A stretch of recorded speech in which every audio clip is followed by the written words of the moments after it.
Hi, everybody. We are now broadcasting on the interwebs. My name is Jay Blazy Crossley with Farm and City, and thank you all for coming. And normally I have some kind of slides, and I think I guess the point is Farm and City is a 501c3 nonprofit, and we work across Texas public policy on transportation, urban planning, sustainability, and equity issues. And I think the fun thing I can share this month is that the City of Austin tomorrow will be releasing a press release from the Vision Zero program that a kind of amazing thing is going to happen. And it's not quite all of downtown, but much of downtown will be switched over the next several weeks to leading pedestrian intervals. And so basically there was a previous system where they went intersection by intersection and tried to prove that we should have an LPI at this intersection. And there's been a switch to say, nope, it's actually just we need to have LPIs everywhere. Everywhere that we think there might be heavy pedestrian traffic. I think it has already started, yeah. And I think basically there's like a wave that they did this week already, and then next week, and then next week. And so basically they'll be heading towards most of downtown having LPIs, which is really awesome. And from a traffic safety point of view, allowing the pedestrians to basically be present in the intersection before anyone in cars is told that they're allowed to go actually makes it easier to drive a car, but also makes it dramatically can reduce pedestrian deaths. And so it's kind of really exciting, and it's the kind of thing we need because if you read news about these things, you might know that the City of Austin went up in traffic deaths in 2019 for the first time since the city adopted Vision Zero. And so we and a lot of partners are going to be pushing for it's time to make the real hard changes to actually save lives on our streets. And I think luckily the city has done a lot of work on Vision Zero to get to where we are today, and now's the time to actually start doing these things. And so this is going to be one of them. So that's my exciting little tidbit. And then I guess organization, yeah? Is Vision Zero where they're saying they don't want no traffic fatalities on the roads? Okay. Yes, and the City of Austin's goal is 2025. And that is traffic fatalities of all people, whether you're driving a car or walking or biking or whatever. The state has a goal of 2050, and then sort of everything in between. And a lot of what we do, Vision Zero Texas is one of our projects, is advocacy that every single government in the state of Texas should adopt such goals and be working on it. But it's hard, and we have an actual epidemic of 10 people dying every day, so it's going to take massive, real changes. I guess just organizationally, I guess the point is these events will be every first Thursday. Put it on your calendar, sign up on the meetup, come back, bring all your friends, and every month we have 2 speakers. One speaker is just an expert on something, some interesting public policy thing that we know this person or thought they had something good to say. And the other speaker is someone who we wanted to give their vision for Texas. And we asked the second speaker, what do you think Texas will be like in the future? And then what do you want it to be like in the future? And then what do you think we should do to make it the way you want it to be in the future? And so with all that, our first speaker is Eric Wise, who is he is no longer an undergrad at the University of Texas. Congratulations. And we met maybe 6 months ago, and he was doing some really exciting work looking into what he's going to explain to you. And so we thought this was a great forum for him to come explain this. And here you go. Thank you, Eric. Thank you. And then here's your clicker. So hello, as Jay just introduced, I'm Eric. And so as part of my graduation requirements for UT. I'm an urban studies major. I had to do a senior project of some substantial work. Nice. All right. So that's me. And then, so I wanted to find out if it's if there's reasonable grounds to sue the state of Texas based on mismanagement of transportation funds. TxDOT has a lot of money, and there are a lot of roads, but there's not a lot of public transportation. So what's up with this?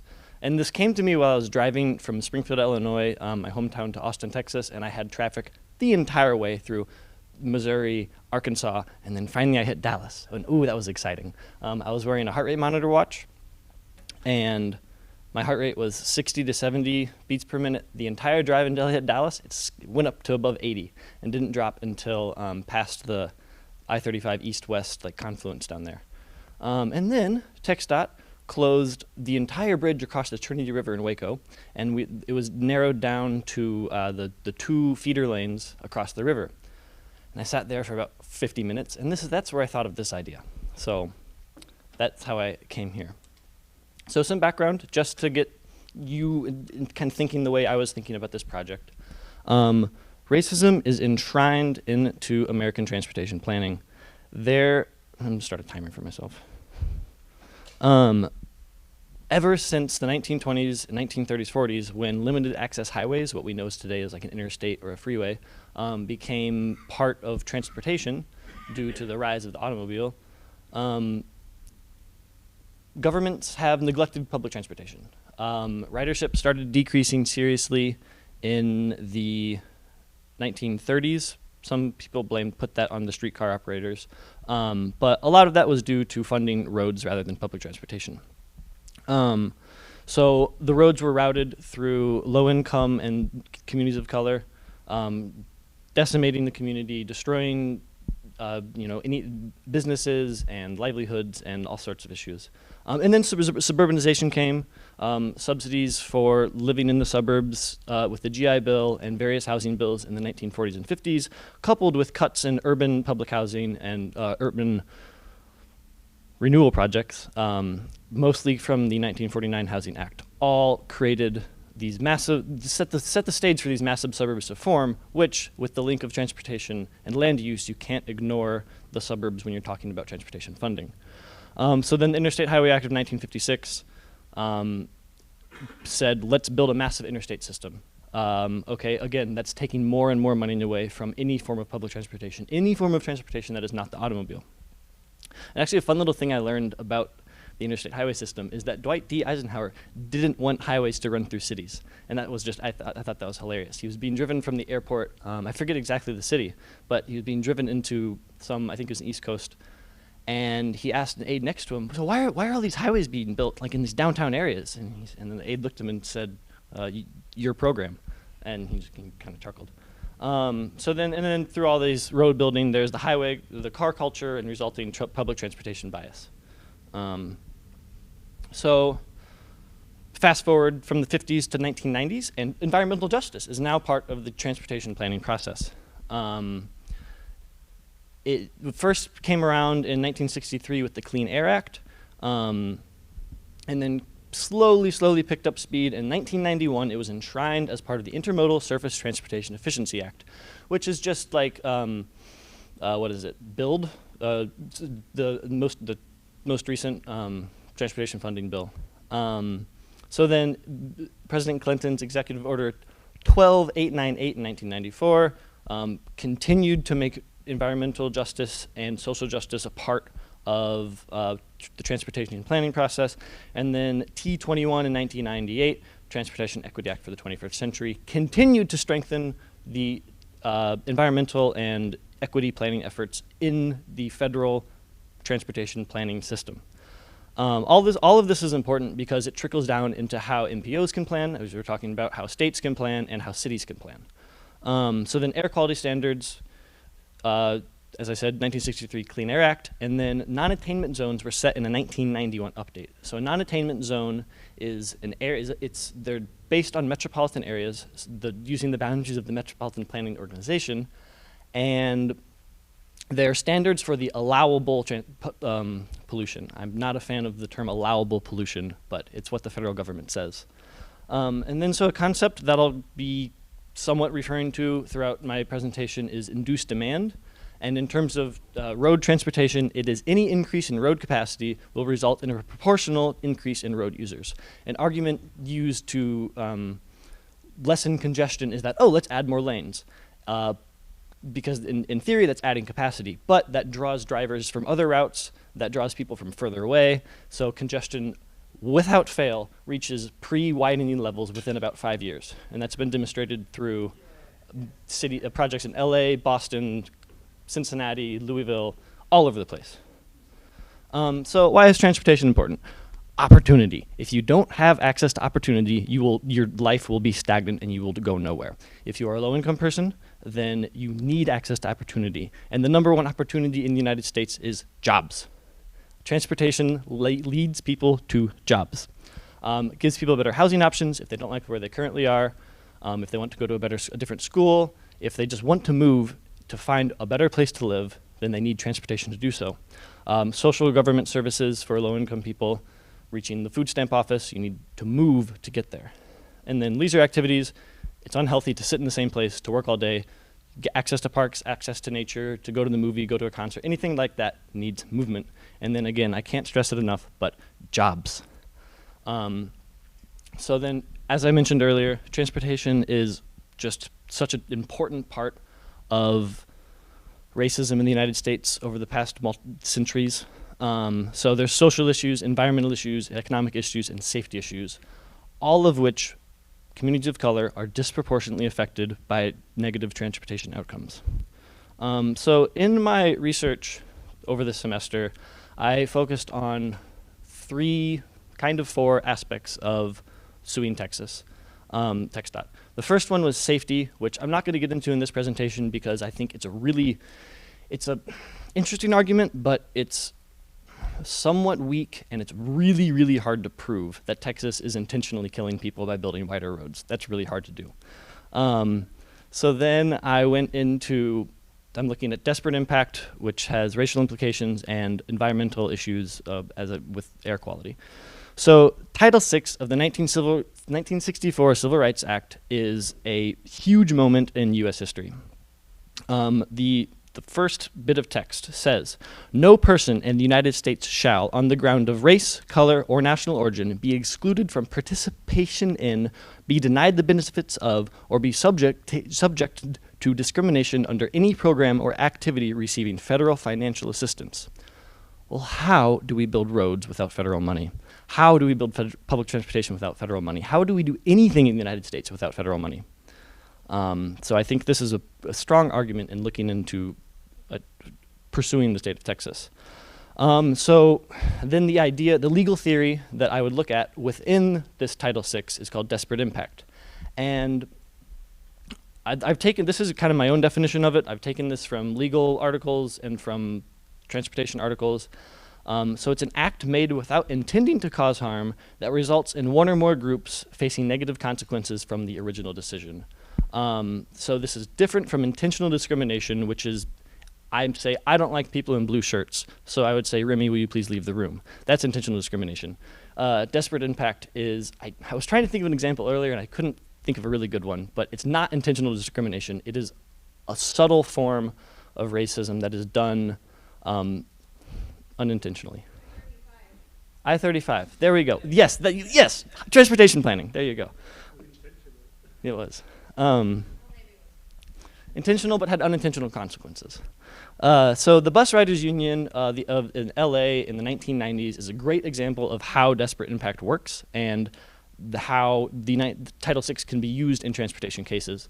The LA County Metropolitan Transportation Authority was planning on expanding rail in LA while cutting bus funding and actually raising prices for bus passes. So a group of bus riders came together, mostly low income, mostly people of color, came together and fought this. They said, no, we are the current public transportation users and we need better service. People who are not using public transportation already have a way to get around, and if you're cutting our funding and making our ticket prices go up, you are hurting our livelihoods and affecting how we can live our lives. So they went through multiple cases, and they've won quite a few of them. Even after Alexander versus Sandoval, which was in 2001, that was an employment rights case, and Justice Scalia had a very fundamentalist interpretation of Title VI and said that only an individual cannot claim disparate impact. So now disparate impact can only be claimed by a group or an organization, which is a little bit tricky because a group is made up of individuals, but the group doesn't use the transportation system, those individuals do. So it's kind of tricky in using disparate impact in transportation cases these days. I don't give too many presentations. Didn't have to do that too much at UT, which was kind of odd. But so TxDOT funding, this is the fun stuff that all of us nerds like to think about. So the main source of transportation funding in Texas is the State Highway Fund. I think it's called Proposition 6, or Fund 6. And that is, I'm going to skip forward a little bit here. So a quote from the 2019 fiscal year TxDOT transportation budget is, most of TxDOT's funding is restricted to pay for the design, right-of-way, construction, and maintenance of non-tolled projects on the state highway system. All right, there's evidence number one, that Texas spends a disproportionate amount of money on highways, right there. So 27% of TxDOT funding goes into the State Highway Fund. That is dedicated to what I just read, highways and roads. Then Proposition 1, which, if we can talk about this a little bit later, but it's a somewhat convoluted source of funding. I'll skip ahead again. It is on the upper right there. So it's dividing revenues from oil and gas production above a certain threshold, splitting that money into various ways, and some of it goes to public transportation. The bit that goes to public transportation goes to the Texas Highway Fund. All right, so we're up from 27% to 38%. Proposition 7,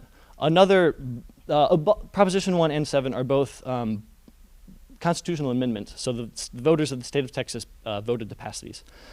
Another somewhat confusing form of funding, but essentially a certain threshold of motor use and sales tax and vehicle sales and rental tax goes to the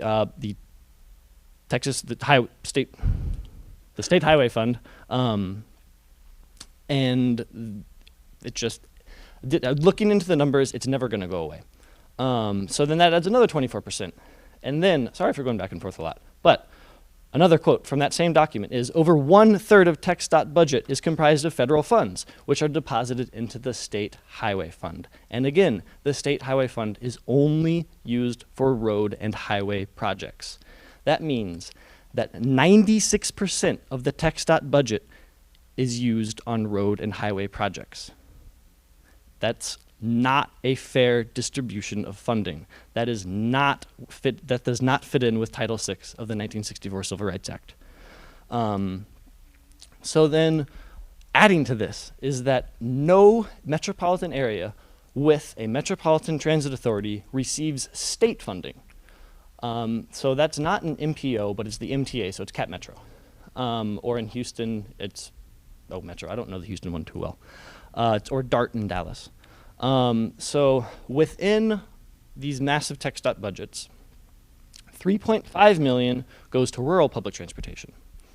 That's not too much, considering that Texas is a very large state, and there's a lot of rural areas. And then of the metropolitan areas that do receive state funding for public transportation, it's only 0.058% of the fiscal year 2018 budget. That is not a fair distribution of funding. It just isn't. If only barely 0.5% is spent on public transportation in urbanized areas, that's just wrong. That is straight wrong. So now, air quality. I'm talking a little bit too much. I'm going to focus on the North Houston Highway Improvement Project for air quality, because I read one of their environmental impact statements, and it is incriminating. So an overview of the project is, it's 24 miles, all about road widening, all about adding capacity. starting from Beltway 8 in the north, running through downtown in the center of Houston. And before I get going about this, I want to say that Houston is a non-attainment zone. As I mentioned earlier, non-attainment zone has to meet a threshold of air quality set by the EPA in 1991. And the standards are updated. It's not set on 1991 levels. The last update, I believe, was in 2012. If an area is a non-attainment zone, they cannot receive federal funds for projects that will not improve air quality. Capacity widening project, or road capacity increasing projects, sorry for the wording, increase vehicle miles traveled, or VMT. There is a direct relationship between VMT and emissions. As VMT increases, emissions increase. There's arguments that can be made that electric vehicles and more fuel-efficient vehicles will not follow that rule, but as a very general pattern, and in most cases, increased VMT increases air pollution. So I went through the environmental impact statement and was stuck on the section relating to mobile source air toxins, MSATs. MSATs are proven to have serious health effects for anybody. In children, there's an increased likelihood of developing asthma. There are cognitive effects that come from MSATs. Children have been proven to have brain development issues when exposed to traffic pollution, and it degrades urban ecosystems, it degrades urban air quality. All of these issues are very prevalent with MSATs. TxDOT claims that, oh, we can't exactly measure MSATs. So they say that this project is feasible because we can't measure it. That is not true. I need to do more research on this because I want to continue doing this project because it's really exciting. And so one of the things I really want to fine tune is this section. And I've gone through some academic articles about MSATs, and there's consensus that they have negative health effects, which is one of the things that TxDOT argued. Is it the next one? No. Yeah, so they make the argument that the health effects of MSAT is incomplete or unavailable. That's not true. And then they argue that you can't necessarily measure MSATs because there's no consensus on it. Well, they also claim there's no consensus on climate change, and that we know that that one is real. And they rely on, as we were talking about earlier, forecasting, population forecasting and transportation forecasting, which can also be argued is not the most reliable source of predictions. So TxDOT's kind of contradicts themselves by using these population forecasts, but also not relying on forecasting for air pollution. So in terms of air pollution, I think there is a strong case. It's for violating the Clean Air Act, but the problem is that the federal government sets the standards for the Air Quality Acts. So I think you have to get into nitpicky arguments about wording used in environmental impact studies. You have to get nitpicky about if something is actually going to increase pollution or decrease pollution, and that's just something that courts don't necessarily like to hear. A case that I read about this, a California case, basically the decision was it's not the court's job to look through statistics, it's X organization's job to look through the statistics. So that's kind of disappointing. So I think that it's possible to sue TxDOT. It's going to be hard. It's going to be a long, drawn-out process, and it's going to take a lot of resources. But I definitely think it's possible. More recently, there was a case, this was actually in November of 2019. There was a case of a person who was put on the no-fly list, and he challenged that. He said, no, I believe I should be able to fly. And he used the argument that movement is a fundamental right of humans. And in the Fifth Amendment, that's the pursuit of, I forget the exact wording. It's the something clause. Anybody help me out here? No? Okay. Well, if you give me time to look it up real quick, I can do that in questions. But basically, there's a clause in the Fifth Amendment that says United States citizens should not be denied the right to pursue their lives and happiness or whatever. And I think that's a really interesting argument, and I think it can be worked out in our case. So that's what I found so far. I'm going to keep looking, but thank you for listening.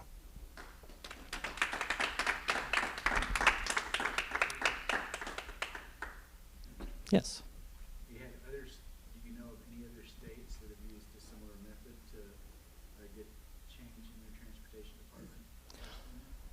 I have not found any yet. I know Georgia has had some similar issues and some similar complaints, especially in the Atlanta area. My professor who I did this project under actually came to UT from Georgia Tech. So he gave me a little bit insight on that, but they're running into the similar issues of you have to make very nitpicky arguments, and it's just hard to sue a state transportation department. Yes? The Houston being not attended, I'm not sure I'm following. Houston shouldn't be getting federal money under non-attainment without putting the federal money into transit, or something that would improve air quality. Yes. Is that where the money is going, or is it actually still going to highways? The money is still going to highways. It's called Metro, is that right? Metro, Houston Metro? Yes. Yes. So they've recently done some transit expansions. I don't know how much federal funding they're receiving. I assume a decent chunk because, as I said, in Texas you can't receive state funding for transit in areas with the Metropolitan Transportation Authority. So they're definitely receiving from some federal funds for that. But the North Houston Highway Improvement Project is relying heavily on federal funds. So the TxDOT makes these arguments that decreasing congestion will improve air quality, but the method they use is road widening and induced demand. That environmental impact statement really made me mad because they explain induced demand in the statement, and they explain that this is going to increase air pollution. They explain all of these things, but then in the end they say it can't be measured, so we're not going to do it. Or so it works out for us. Or I think what I hear the most is that, or at least what I've seen in those statements, it's not necessarily an environmental impact statement, but maybe a smaller project.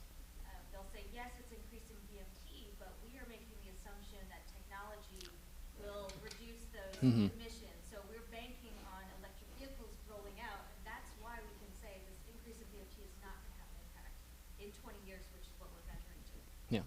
So that's usually when I'm reading that, I'm like, are we really putting this in the document? Mm-hmm. Yeah. Yes?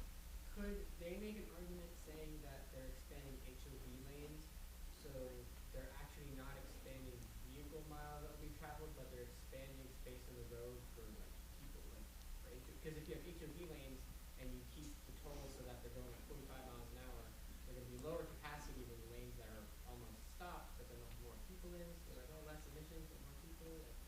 So in the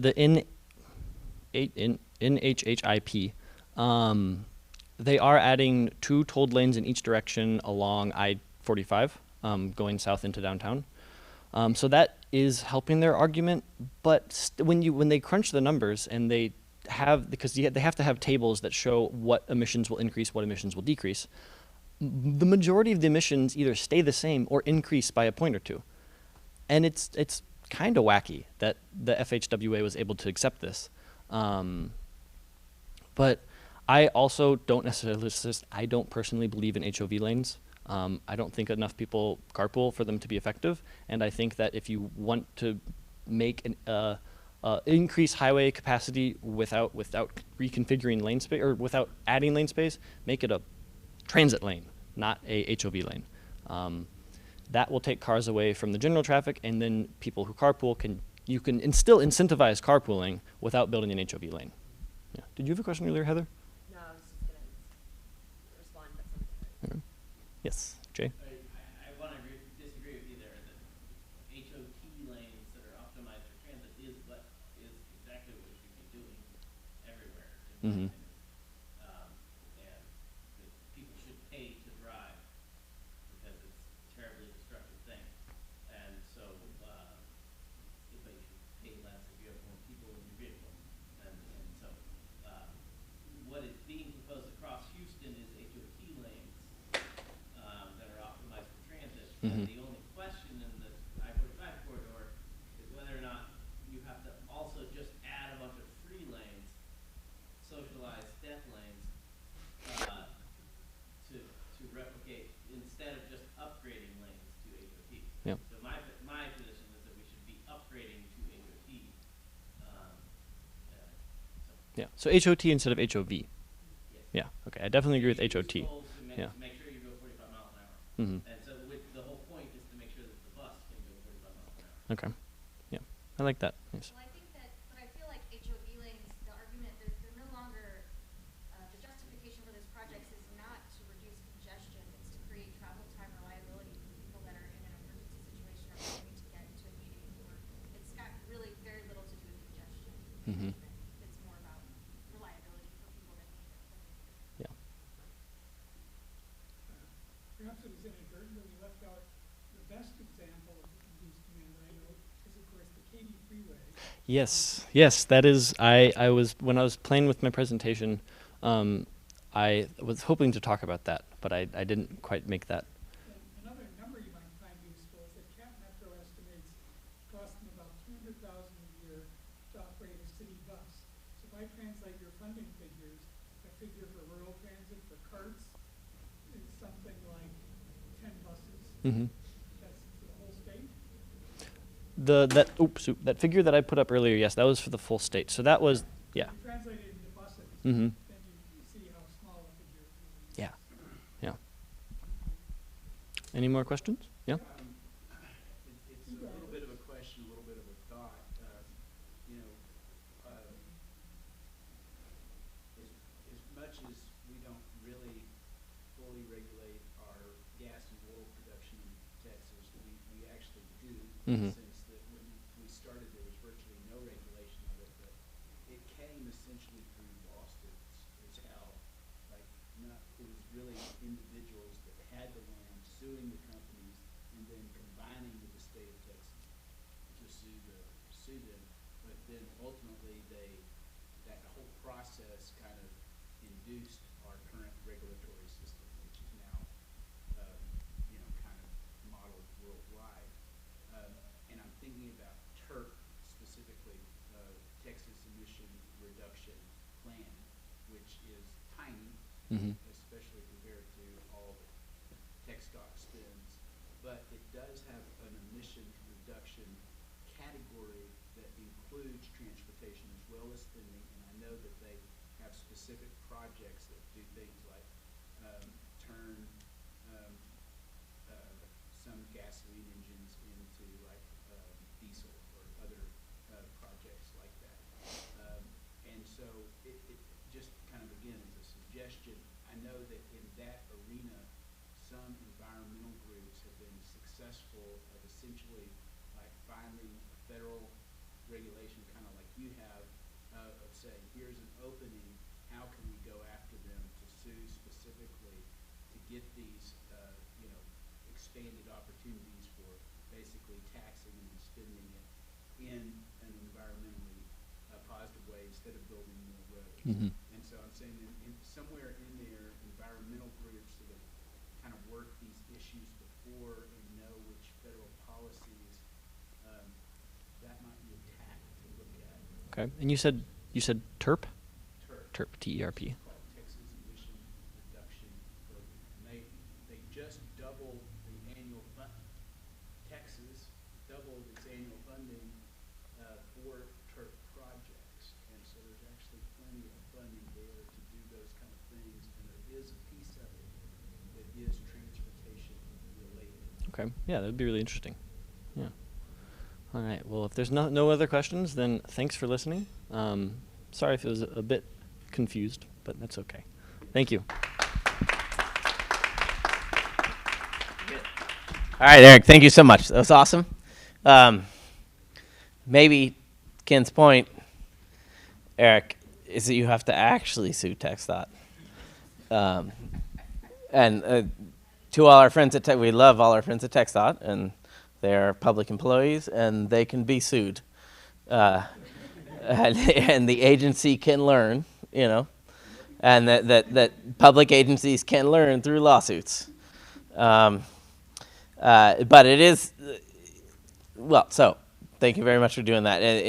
It's sort of a golden, whatever, egg of if one could prove that TxDOT is violating Title VI, you could change many, many things. So thank you for trying to work on that.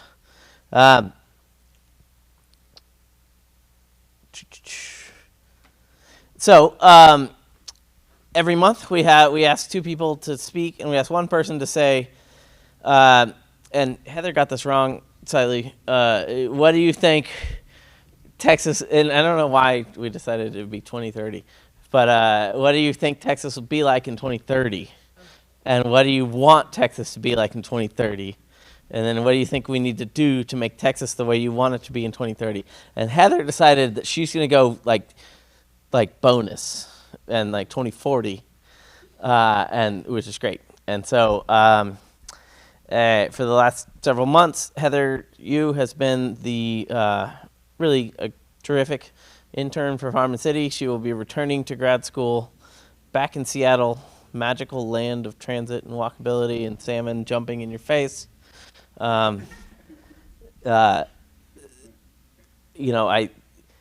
If you've been to Seattle lately and tried to ride a bus, one of the Farm City contributions to the whole public dialogue is trying to understand transit funding.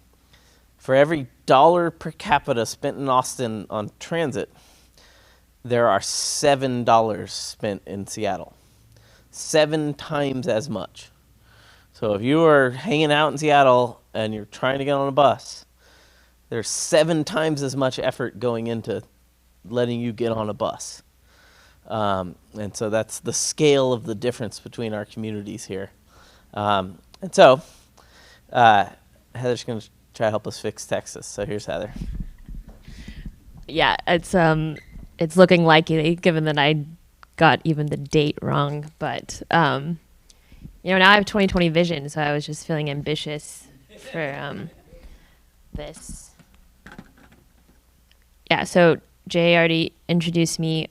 I've been Farm and City's policy intern for the last 3 months, and it's been a really amazing experience. I'm super grateful to Jay. I've learned so much from him and from all the people along the way, including Ken, who's I met a little later, but has been influential. A little background, I was born and raised in Austin. I did my undergrad at NYU in environmental studies and art history, just disparate passions, and now I'm pursuing my MPA in, concentrating in environmental policy. But yeah, as we all know, urbanism and transportation are directly linked to a healthy environment, so this has been the right place for me. But yeah, so this is my Texas in 2040. So I take some liberties, and it's kind of quixotic, but this is the platform for it. This is the agenda. I'm going to give you guys a little look at status quo of Texas right now, what the forecast is for 2040, what I want, and then the steps I'm going to take. Or the steps I think are required to get there.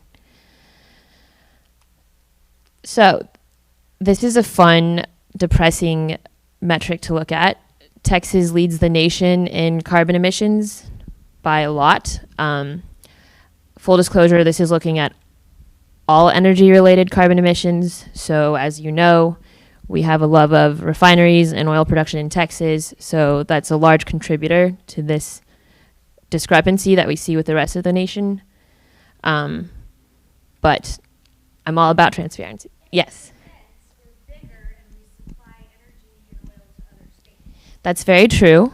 And but this next graphic tells us energy use per capita in the United States. So yeah, Texas lost. We're not number 1, but we're number 12. So it's still really bleak. Yeah. So I wasn't, I'm not trying to cherry pick data. We all can see here, Texas.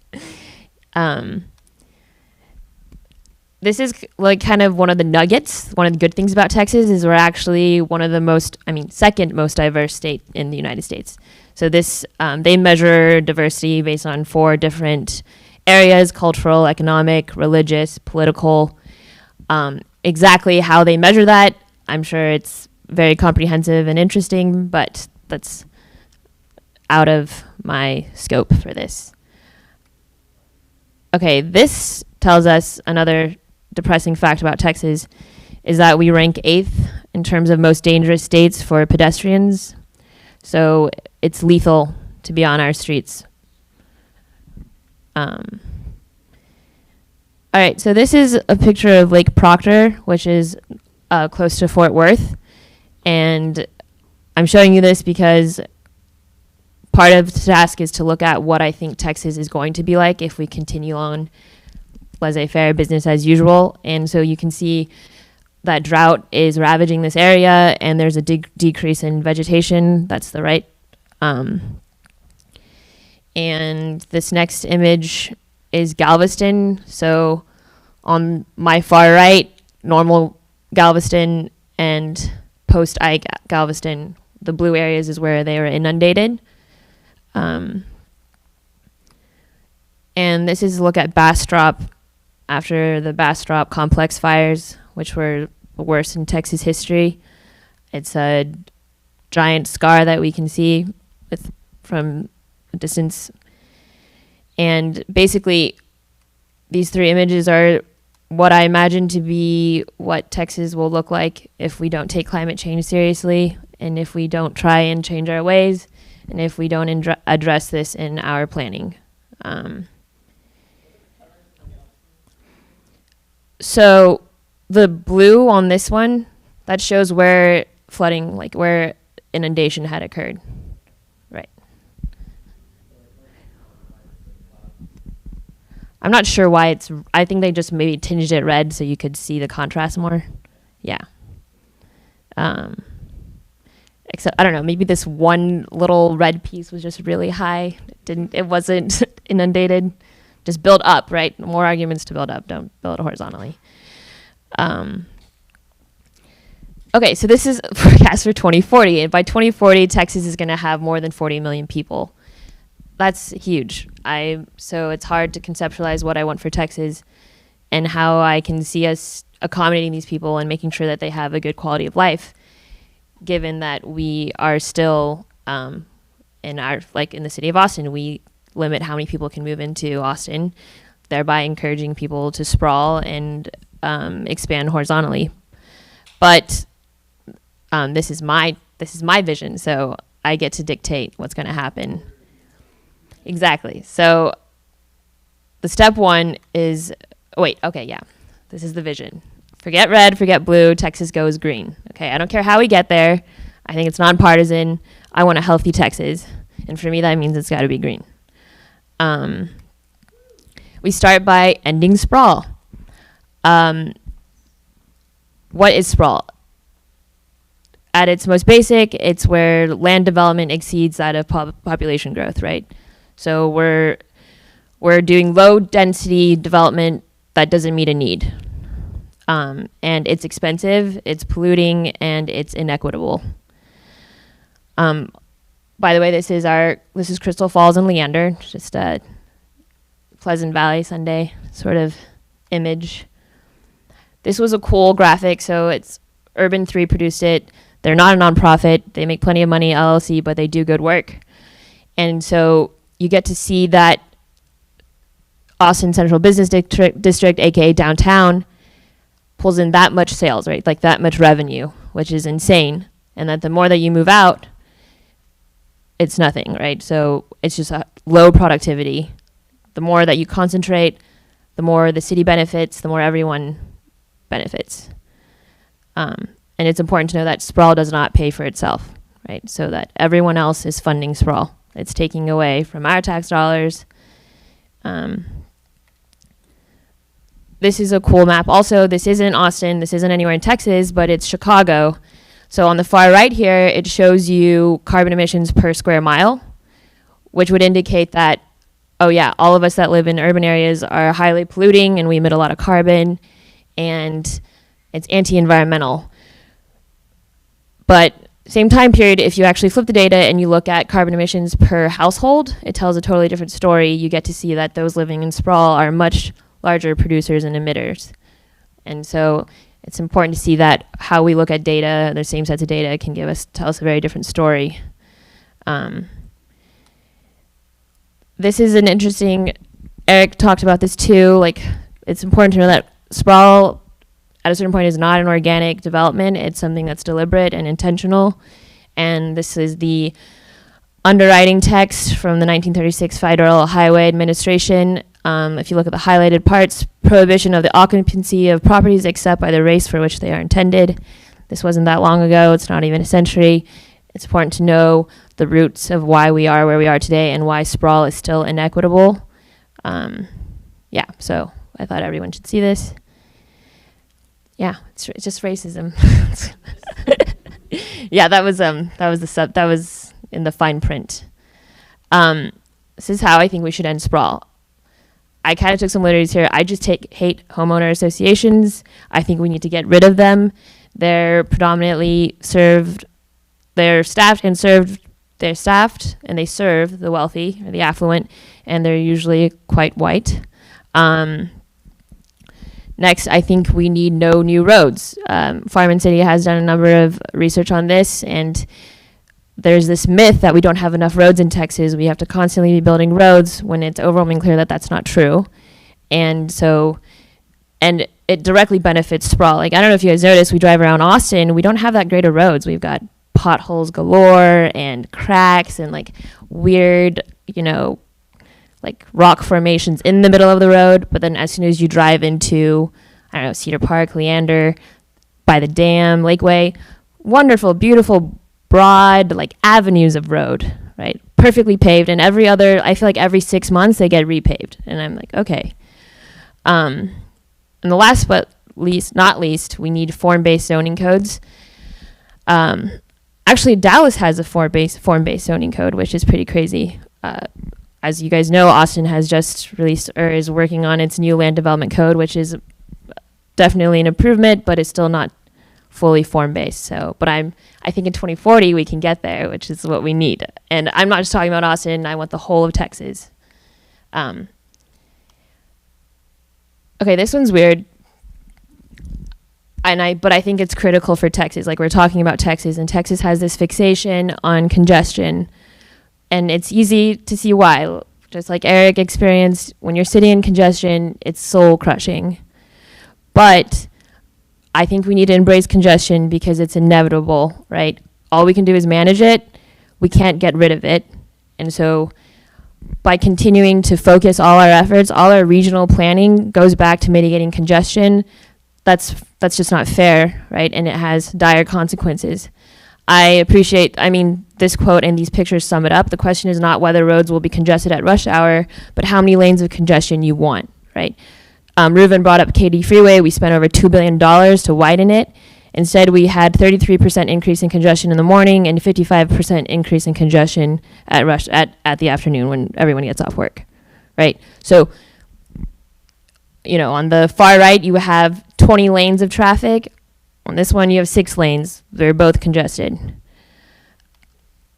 So how do we embrace congestion? We have to change the dialogue, right? How do we talk about congestion, how we think about congestion, and we have to understand induced demand, which Eric also talked about, right? Building more lanes isn't going to diminish the number of cars. It's just going to attract users and take them away from what, where they were probably taking transit, or they were carpooling, or they were sitting at home twiddling their thumbs, which is infinitely preferable to having more cars on the road just stuck there. And last but not least, which is really important, and this is a big deal for Fireman City, and what we're trying to talk about is we should focus on crashes instead, because everything's about cost, everything's about money, and everything's about how it affects people, and crashes disproportionately affect Texans, right? Way more than congestion does. This is a Fireman City graph. This is something that Jay and I worked on. You can see congestion costs in blue, and then it tells you the economic costs of crashes. It's not a really dramatic difference. It doesn't look dramatic, but it is. And then you look at the comprehensive cost of crashes, and you see that, it's a no-brainer, right? We should be focusing our efforts on how to reduce crashes. I also like this quote because this is really what we want to change how we think about congestion. Every 10% increase in traffic delay correlates to a 3.4% increase in per capita GDP. So if your city or if your living area is experiencing congestion, it's actually a good measure that your economy is booming, right? Your city's doing well, right? It's kind of it's a weird measure, but it's a good thing. Caveat, I know that some people like to talk about congestion. Jay was telling me, like, in terms of cholesterol, you have good cholesterol, you have bad cholesterol. If on a main street you have congestion, it's a good sign. That means business is doing good. Everyone's going places. If you've got congestion on like a major freeway, no, that's not good, right? It's clogged. It's clogged veins. All right, and this should be third. My third thing that we have to do is build complete cities. I'm sure some of you have heard of complete streets, which is to say that you design an entire roadway based on from the entire right of way for all modes, right? From where one building goes into to the next building. I think we should just take this a step further and start thinking about complete cities. And it's a useful tool for how we design roadways, how we design buildings, how we design like stormwater infrastructure. And I really like this quote by Jane Jacobs, long-standing icon of urbanism. The more successfully a city mingles everyday diversity of uses and users in its everyday streets, the more successfully, casually, and economically its people thereby enliven and support well-located parks that can thus give back grace and delight to their neighborhoods instead of vacuity. She's a little wordy, but you get the point. Is like diversity and a diversity of uses, a diversity of users makes for a healthy, lovely place to live. So how do we do that? We have to serve all modes, and we have to adopt Vision Zero, which someone already brought up. It's a global concept that it takes a zero tolerance approach to traffic fatalities and serious injuries. And this is something I made up, microgreens. I think for a long time, especially, throughout the United States, there's been this friction between environmentalists and urbanists, which there really shouldn't be, right? We need to understand. Another thing I was telling Jay is, like, you can't miss the forest for the heritage trees, right? I'm a major tree hugger. It was really hard for me to embrace that, right? But, for every square mile we're not developing in our cores, we're tearing through hill country or some other sensitive habitat. So, but that's not to say we can all exist in a concrete block, right? We need green space. I understand that. So, like, let's go for microgreens. Like, they pack a punch, and they're healthy and they're necessary. And that could be green roofs, that could be parklets, street trees. There's no better use of public dollars. Yeah, I just made that up. Here's all the proof that we need green space and that it's critical to not just health, mitigating air pollution, sequestering carbon, mental well-being, and also it's great for social interactions, which apparently some humans need. And this is a shameless plug for Farm and City, but also shameless plug for all Texans. We need Vision Zero at every level of government, every city, every county, and every metropolitan planning organization. Because if a city, if the streets are safe, the people will come, right? People will walk out, and it'll be wonderful. So yeah, I want green Texas. That's what I envision for 2040. Thank you. Is there something about, like, specific about form-based codes that you would really like to push? Because I feel like it's a very big go a lot of ways. Is there something that you hone in on as like a really important aspect of it? I think it's more interesting because than what dominates landscape in terms of use-based zoning, but like form-based lets you look at things a little more holistically, right? Because it allows you to shape a city, right? And it's more, I think, intuitive, and it allows more of the organic growth of like Jane Jacobs rather than like a planned and eventually moribund system than like a Le Corbusier or some other planned development. So yeah, that's why I push for form-based coding. Yeah. What is form-based? Form-based, I think, is like for you could, and it looks at more like how you can do vertical. It's like the direction of which of your development, and the instead of what kind of what you plan on using it for. Does that make sense?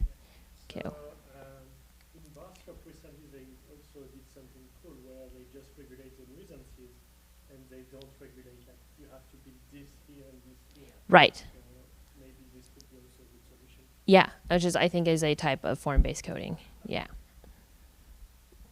Jay. Which, just to say, like, so Bastrop has essentially adopted form-based code. And before that, Miami is the biggest city in America to have ever done this. And Miami is a city of like 450,000. And Austin set off, and imagine Austin to become the biggest city in America to do form-based code. And that was Code Next, but it all got messed up. By the friction between us and our other environmentalists and our other urbanists, because we can't see eye to eye on certain But there things. are some elements of form-based that are left in the proposal that the council will adopt, but we will not be the largest city in America to adopt the form-based code because, whatever. Is anybody from Florida? But that we, 5 years ago, we were on our way to become the largest city in America to adopt form-based code. And that was the plan, but it didn't happen. Yeah.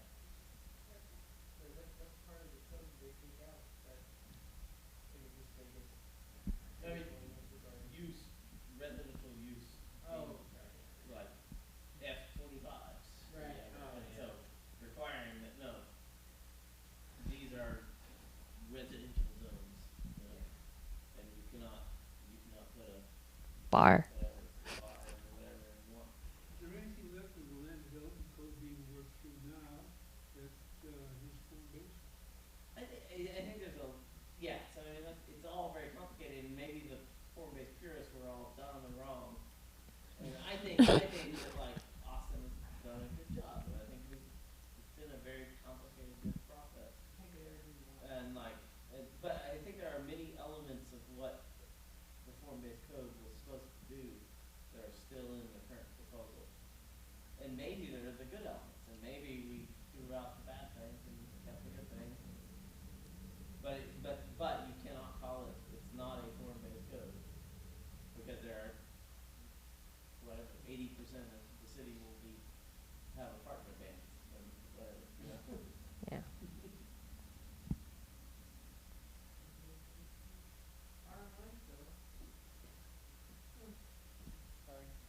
No. Andy. I'd like to just make a comment. One thing we talked about was changing the conversation. And what happened with Code Next, to me, is about people reacting to things that they don't understand, the things that they think are threatening to them.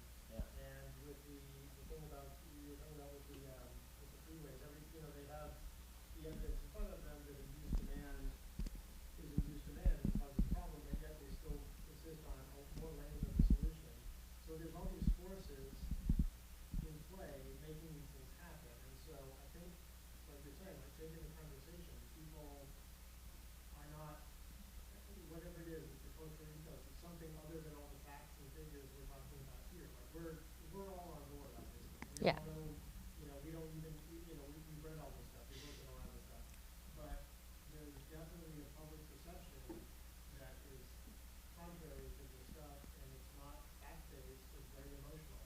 Right. I think part of changing the conversation is putting forth more of a vision that's not based on facts and figures or, and people hear about, Vision Zero and they think, well, I just drive around, what do I care about what's happening in the city, how is this going to affect my life? And most people drive from their suburban houses to work and back and forth. And that's their experience. So anything that's outside of that is foreign and also a threat. So I think part of changing the conversation is having more of a vision and less of a,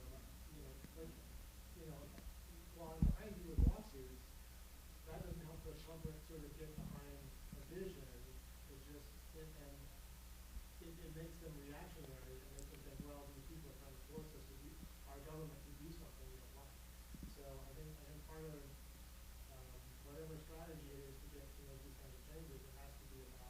changing the conversation, but doing it in a way that applies to a lot more people's lives and changes the vision towards something that people can kind of get on board with, as opposed to, and the farm culture is so entrenched. I mean, I have conversations with family and friends, and it's so deeply entrenched that it's going to take a lot of, I think, a lot of vision to get people on board with this. I agree. Sorry to interrupt again for like the 10th time, but I think changing the conversation is big. It is just as important to affect public opinion, or to get the public involved, like the next. But from my purview, I really feel like what you need, if you want to change things, you need a new business plan. Like when you look at all the shared vehicles and how that created new jobs and opportunities, and suddenly everyone was doing this thing because they had a new way to make money. And I work with engineers who they know how to make roads. They know how to make money making roads. They don't want to do anything else because they know how to make money doing roads, and they can make roads really well. And they know the formula. They don't have to think about it. I don't know. So, but if someone handed them a business plan with a way to make money, civil engineering, something else, they would do it. Right. It's not even so much like an ethical thing, but just like survival. Right, but it's also, even when people start thinking outside the box, they're thinking inside another box, which is, so electric vehicles are going to save us massively money making things. It's a huge So thing right there's now. no other, it's still pushing the same agenda, just sort of in a more palatable way. So I think it's kind of about broadening the conversation to all those other possibilities. You can concentrate a city so you can walk more people in the more transit modes instead of just focusing on the automotive mode. But, and it's like you say, it's an economic thing. The car companies, all of these industrial interests are, hey, we're making batteries, we're making Teslas, these are We've invested in this infrastructure. Why would we throw it away? So right, exactly. So yeah, those are more, I agree with you, the economic benefits is huge, but I just wanted to encourage you to look at some of there's some reports by the clients to U.S. Green Building Council, and one of the things that they've really changed a lot of their focus in is focusing on things like neighborhood need and how our transportation aspects, are built into the built environment, and you can't really separate them. And there's been a lot of good conversations specifically about how, like it's really how we build our new communities or rebuild our older communities that not only impacts our larger environmental issues, but heavily impacts people's transportation. Right. Lead neighborhoods have greatly reduced transportation because they tend to be walkable communities, because that's the intent of Right. the overall design. And that kind of approach of designing our buildings so that our transportation system serves what our buildings are meant to do, versus like it seems like it's in reverse. Right. Build the roads, and the new housing development will come. Right. Everything will come wherever you build the roads, and it's that other side of it that I know there's been a lot of focus just within like the last 10, 12 years, that they weren't even thinking about that before. It was all about the building itself, but now I know there's been a lot of focus in that area. Just encourage you to. Yeah, for sure. I haven't heard about Lead Neighborhood, so that'd be really awesome. Which, can I throw out it? We were working really hard to get lead in Houston a while ago. And so there's all the lead gold, lead blah blah blah about your building. But lead in D is about the neighborhood development. And it's basically the smart growth lead. And back then, 5 years ago, we were working on like we were trying to get rich people to think they should go for this. And so we were like, you could be the first lead in the project in Texas ever. And so the point is, as far as I know, there is no lead. There has never been a lead in the project in Texas. Well, the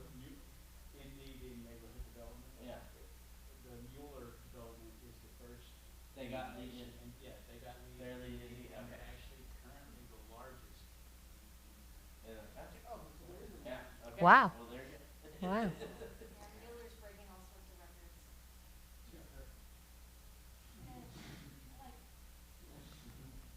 It's not even dense enough. I'm just. Just to go back to the previous topic, on form-based code, talking about, discussion of the current code proposal focuses a lot about density in different areas. That's fundamentally form-based. You're describing your whole code in terms of Right. form of things, not what particular uses are making. So as long as the discussion continues to focus on It's the right conversation, so it's good. Yeah. Yeah, I think there's clearly a huge shift in Austin towards form-based from use-based, but we're maintaining some amount of use-based. We're gaslighting the neighborhoods, so they'll so they'll fall in line. Yes. Well, thank you very much, Heather. Yeah. Thank you.